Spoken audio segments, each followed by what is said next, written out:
Files की तकलीफ के लिए नंबर 1 सॉल्यूशन अर्शवेदा, जो कि बना है 9 विशेष जड़ी बूटी से।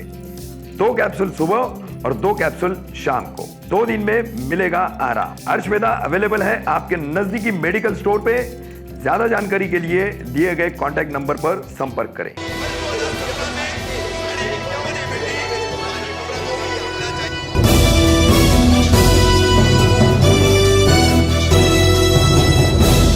मैं रफीक कामदार, हिंदुस्तानी रिपोर्टर में आपका स्वागत है।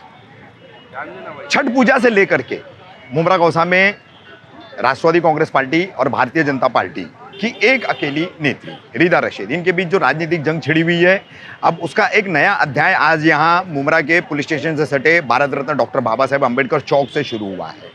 आप सभी को पता होगा 14 नवंबर को आधी रात के बाद जो है रीदा रशीद ने विधायक जितेंद्र अवाड़ के खिलाफ शीलभंग मॉलेस्टेशन का केस दर्ज किया था धारा 354 के तहत। राष्ट्रवादी कांग्रेस पार्टी ने आक्रामक रुख अपनाते हुए तमाम पूर्व नगर सेवक, पदाधिकारी, कार्यकर्ता सभी ने पुलिस स्टेशन का घेराव किया, मोर्चा किया, रास्ता रोको आंदोलन किया, जिसकी अगुवाई खुद विधायक जितेंद्र अवाड़ की पत्नी रूता अवाड़ ने की। उसके बाद रीदा रशीद के खिलाफ शिवा जगताप की एट्रोसिटी एक्ट के तहत जो है शिकायत दर्ज कराई गई, लेकिन अब तक जो है रीदा रशीद की गिरफ्तारी नहीं हुई है। उसी रीदा रशीद की गिरफ्तारी की मांग को लेकर के दलित समाज के यहाँ के एक विभिन्न संगठनों के पदाधिकारी है प्रवीण पवार, वो बेमुद्दत भूख हड़ताल पर बैठे हैं। उनके साथ जो है राष्ट्रवादी कांग्रेस पार्टी के कई पदाधिकारी, पूर्व नगर सेवक, कई सामाजिक संगठनों के कार्यकर्ता, पदाधिकारी, ऐसे सभी शामिल है। किस तरीके से ये आंदोलन किया जा रहा है, रीदा रशीद की गिरफ्तारी की मांग को लेकर के इन तमाम लोगों का क्या कहना है, उपोषणकर्ता प्रवीण पवार और उनका साथ देने वाले तमाम लोग, और झूठी एफआईआर के मुद्दे पर भी इनकी क्या भूमिका है, क्या विचार है इनके, देखिए आज की हमारी ये रिपोर्ट।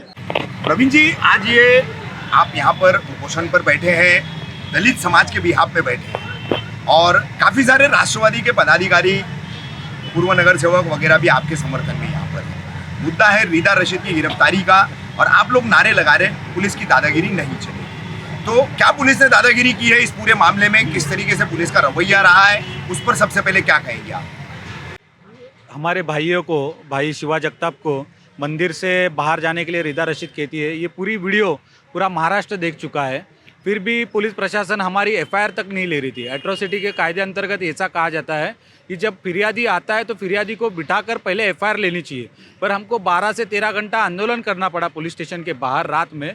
उसके बाद डीसीपी साहब आए, उन्होंने एफआईआर जवाब लिए, जवाब लेकर डीसीपी साहब जाते हैं सीपी साहब के पास, जवाब दिखाने के बाद वहाँ से आते हैं और दोपहर में 2-2:30 बजे तक एफआईआर ली जाती है। मतलब इतना दबाव। आप पुलिस प्रशासन संविधान का ड्यूटी कर रहे हैं, कायदे का ड्यूटी कर रहे हैं, क्या किसी बड़े नेता का ड्यूटी कर रहा है, यही समझ में नहीं आ रहा है। एफआईआर होने के बाद 14 तारीख को एफआईआर हुई है, आज तक उसको आरोपी, कोई भी आरोपी को अरेस्ट नहीं हुआ है, और कानून ये कहता है कि आरोपी को तुरंत अटक किया जाए। हम लोग, मैं और मेरा भाई शिवा और अन्य साथीदार, हम लोग बार बार एसीपी साहब, डीसीपी साहब, सीनियर साहब के पास जा रहे।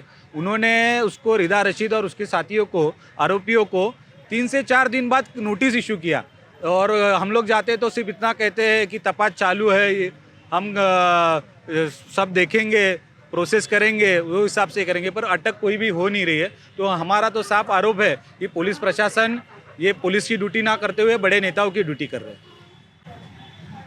रीदा रशीद का और आपकी पार्टी का राजनीतिक झगड़ा है, तो अब इस राजनीतिक झगड़े को एक समाज की तरफ ले जाया जा रहा है, ऐसा भी आरोप किया जा रहा है, क्या कहेंगे इस पर? ये आंदोलन समाज का नहीं है, ये आंदोलन एट्रोसिटी का जो गुना दाखिल हुआ है उसके ऊपर चल रहा है, और ये आंदोलन दलित समाज की ओर से मैं कर रहा हूँ। यहाँ पे कोई पार्टी नहीं है, यहाँ पे सभी पार्टी के लोग यहाँ पे आए हुए हैं, सभी एनजीओ के मंडल के लोग यहाँ पे आए हुए हैं और बैठे हुए हैं। जो लोग बोलते हैं कि राजनीति चल रही है, तो हमारा उस राजनीति से कोई ये नहीं है, ठीक है। मैं वो पार्टी का कार्यकर्ता हूँ, और कार्यकर्ता इस नाते जो और अवाड़ साहब हमारे जो नेता है वो बाबा साहब अम्बेडकर और शिवाजी महाराज के विचारों पे चलने वाले नेता है। अगर उनके खिलाफ या किसी भी नेता के खिलाफ अगर झूठा एफआईआर दर्ज होता है या झूठे केसेस दाखिल होते हैं, तो हम तो ज़रूर रोड पे उतर के उसका विरोध करेंगे।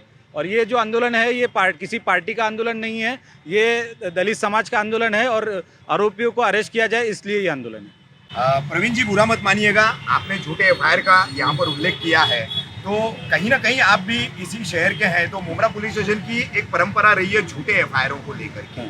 लेकिन आप तमाम समाज सेवी संगठन, एनजीओ, राजनीतिक दल आज तक पहले कभी जो है झूठे एफआईआर को लेकर के मैदान में नहीं उतरे, लेकिन विधायक जितेंद्र आव्हाड की बात आई तो आपने फौरन आज पुलिस विभाग के खिलाफ ही भूमिका ली है। इतना बड़ा अंतर क्यों? ये जो आप कह रहे हैं, हमने हर बार पुलिस प्रशासन के, जो भी पुलिस प्रशासन ने अन्याय किया है उसके खिलाफ, हम अन्याय के खिलाफ हर बार रोड पे उतरे हैं, जो सोशल मीडिया के माध्यम से भी हम लोग उतरे हैं, और इसके आगे भी अगर किसी के ऊपर अन्याय होता है तो हम ज़रूर उतरेंगे। हमारा पूरा समाज उन अन्याय के विरोध में हमेशा आगे रहेगा। आप भूख हड़ताल पर बैठे हैं, बेमुद्दत भूख हड़ताल है। अगर आपकी यह भूख हड़ताल कामयाब नहीं होती, रिदा रशीद को पुलिस गिरफ्तार नहीं करती है, तो अगला कदम क्या होगा आपका? संविधान में कहा है, कायदा कहता है कि आरोपी को अटक होना चाहिए। अगर पुलिस प्रशासन कायदा नहीं मान रही है तो हमारी ये भूख हड़ताल चालू रहेगी जब तक उसको अटक नहीं होता है, जब तक ये भूख हड़ताल रुकेगी नहीं। पल्लवी, आप खुद एक महिला हो और एक महिला की छेड़खानी की एफआईआर के बाद ये पूरा मामला उपजा है। किस तरीके से एक महिला होने के नाते तुम देखती हो? मैं देखती हूँ कि मुझे आज बहुत बुरा लग रहा है कि मेरे जैसी एक वेल एजुकेटेड लड़की और मेरे जैसी कई महिलाएं और लड़कियां यहाँ पर बैठी है एक महिला के खिलाफ, क्योंकि हमारे लिए जो लॉज बने हैं, जो हमारे लिए कानून बने हैं, वो हमारे सुरक्षा के लिए बने हैं, हमारी अच्छाई के लिए बने हैं। लेकिन इस रिदा रशीद नाम के आरोपी महिला ने उसका गलत तरीके से उपयोग किया है, ये सब हर कोई जानता है। जो आव्हाड साहब के वीडियो के साथ जो आप बोल रहे हो, उस मामले के बारे में आप बात कर रहे हो, तो हर कोई जानता है कि वो गलत है। वो जो कर रही है, वो उन्होंने सिर्फ उसे साइड किया था, ना कि उनका गलत इंटेंशन था। ये पूरा क्लियरली दिख रहा है। तो कहीं पर हमारे लिए जो लॉज बने हैं उसका दुरुपयोग हो रहा है, तो इसीलिए हम सभी उसके खिलाफ है। और ये बहुत बुरी बात है कि उसके खिलाफ हम लोगों को बैठना पड़ रहा है। लेकिन आज हम लोग जो यहाँ पर बैठे हैं, वो एट्रॉसिटी जो गुना उसके ऊपर दाखिल हुआ है उसके लिए बैठे हैं, और वो आरोपी सरेआम घूम रही है, उसको जल्द से जल्द गिरफ्तारी हो उसकी, इसके लिए हम लोग आज यहाँ पर सब बैठे हुए हैं।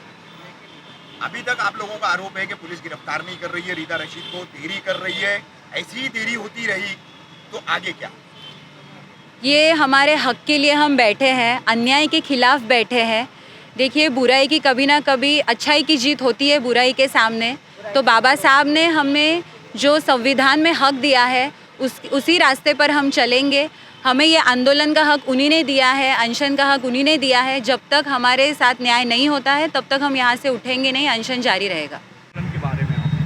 हम लोग ने 4 दिन पहले बहुत सारी कठिनाइयों का सामना करते हुए 13-14 घंटे आंदोलन किया। उसके बाद पुलिस ने एफआईआर दाखिल की है। अब पुलिस ने ये बताया कि हमारे ऊपर राजकीय दबाव है। अब एफआईआर दाखिल होने के बाद में पुलिस का ये फ़र्ज़ बनता है कि वो आरोपी को अरेस्ट करे और कोर्ट के सामने प्रोड्यूस करे।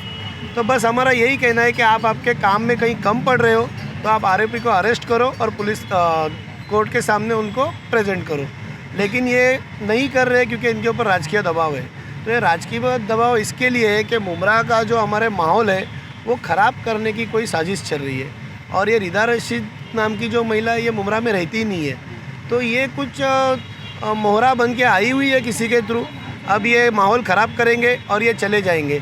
लेकिन ये पुलिस को प्रशासन को समझना चाहिए चीज़ को, और ये राजकीय नेताओं के साथ साथ पुलिस की भी जवाबदारी है कि मुमरा का, सलोखे का, एकता का माहौल कायम रखे। तो इसके लिए इन्होंने हमारे भाई प्रवीण पवार की मांग को रखते हुए इन्होंने रिदा रशीद को अटक करना चाहिए और उसे कोर्ट के सामने प्रोड्यूस करना चाहिए। फिर उसके बाद जो भी कोर्ट का फैसला होगा वो तो हमें मंजूर होगा ही। बंटी भाई, माहौल मुमरा का ख़राब करने की साजिश की जा रही है, कोशिश की जा रही है, किन लोगों की तरफ इशारा है आपका? ये उन लोगों की तरफ इशारा है जो रिदा रशीद को कंप्लेंट दाखिल ना होने के लिए पुलिस के ऊपर दबाव डाल रहे थे, और जिन्होंने अभी उसको अरेस्ट ना होने के लिए भी पुलिस को रोक के रखा हुआ है। बाहर से आई एक महिला नेत्री आप पर, आपकी पार्टी पर इतना भारी पड़ गई कि आपको आंदोलन की ज़रूरत पड़ी? ऐसा नहीं, आंदोलन की ज़रूरत हमें पड़ी क्योंकि ये हमारे भाई के ऊपर, जो हमारे दलित समाज के भाई है, उनके ऊपर जो हीनता से उनको मंदिर से निकालने का उन्होंने काम किया, और उसके खिलाफ जब कंप्लेंट देने गए तो उनकी तकरार नहीं ले रहे थे, उसके लिए हम लोग ने आंदोलन किया हुआ है। और ये आंदोलन किसी पार्टी का नहीं है। तकरार तो हो चुकी ना। हाँ, नहीं, ये पहले की बात कर रहे हैं कि इन्होंने आंदोलन करना पड़ा। अब वो आंदोलन करने के बाद तकरार हुई, अब उसके बाद भी उसके ऊपर कुछ कार्रवाई नहीं हो रही तो उसके लिए भूख हड़ताल हो रही है।